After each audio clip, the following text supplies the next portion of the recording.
So welcome back to another Gibbs adventure, and Jim here today, and I'm just want to show you really quick here. I set up a drum because I was skinning some beavers and the pelts were wet, so I set up a dryer drum to dry them. And one of the things you never want to do, and I did this on purpose, I didn't do this because I knew better, but they were still a little bit wet, so I threw them in the drum after I fleshed them. But you never want to drum something once you flesh it, because the sawdust will stick to the hide. And if you let it dry like that, I know how I'm going to fix it, but if you let it dry like that, it makes a hell of a mess. And it turns the hide into like sandpaper, because all of this sawdust that's on the pelt will dry, and it makes it really, really hard. The graders hate it, so don't do it. So I did it on purpose just as a demonstration today. I just wanted to show people. Just gonna size this guy real quick. So, okay. And I'll show you how I'm gonna clean this up.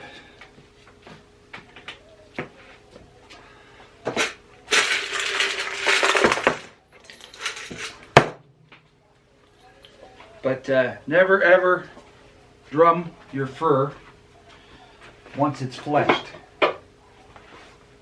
I mean, you can dry it when it's dry, but not when it's wet, because the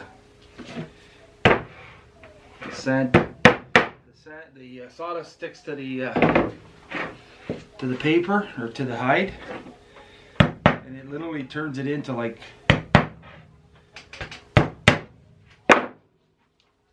sawdust when it's done, or sandpaper. Sawdust dries like a rock.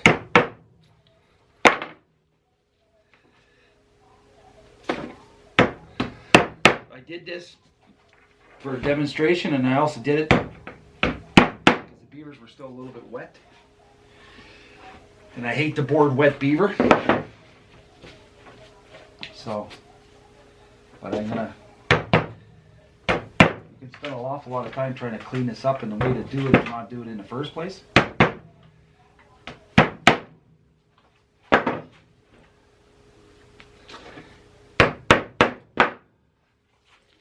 So, get one of my little containers out.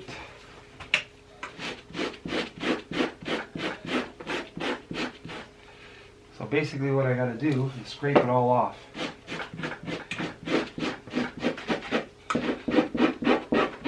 But what I was trying to achieve was to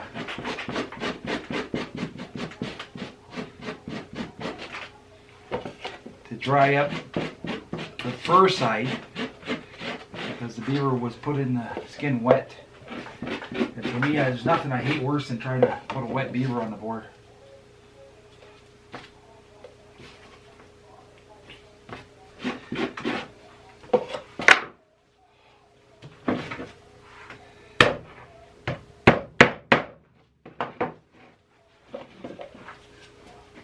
This is just a wore-out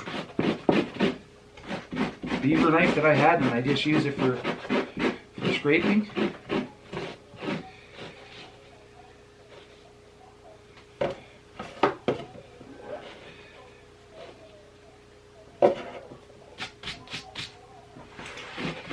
Now, if you're going to drum fur, you always want to use hardwood sawdust. Cleaned hardwood sawdust. You can buy it by the bag. There's a place in the Holland Marsh area in Ontario called Ontario Sawdust, and they sell clean, dry sawdust, and that's what you want. But it's going to take me a little extra work here because I got to clean this up. But again, like I said, I'm doing this specifically on purpose to dry it for myself and to show what not to do.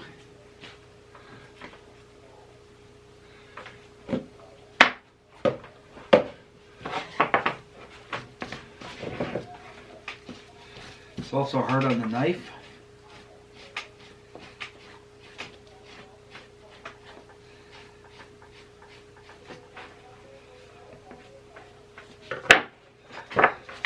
Always trim the nose and the whiskers off.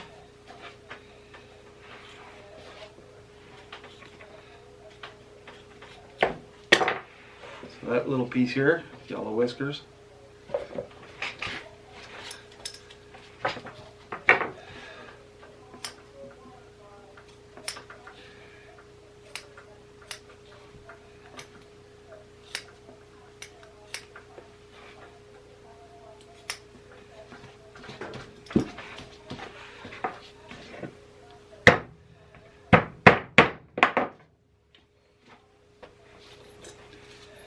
Anyways, you can see I can clean that all off, but it's an extra load to do it. And when you do it properly, you do it up front.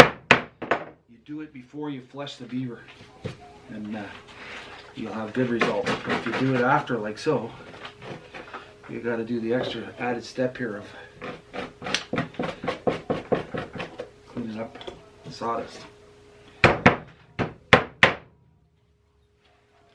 I hate to put a Wet Beaver on the board simply because it stays very matted and the fur looks like shit. So if you want a good looking beaver, make sure you comb it and dry it before you do that.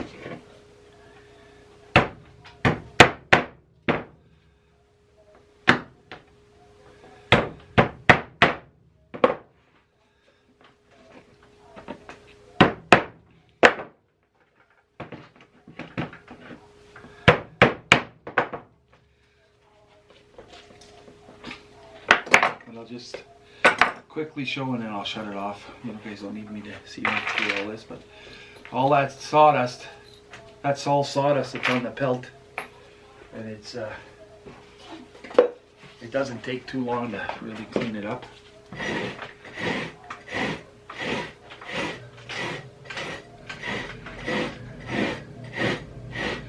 But if you leave that on there, it's like sandpaper when it dries. Graders will hate your guts, so don't do that. The proper way to drum something is to drum it before you flush it, and it'll clean up any extra grease or blood or anything that's in the hide. There goes my furnace, so just stop it there. But anyways, just to give you an idea,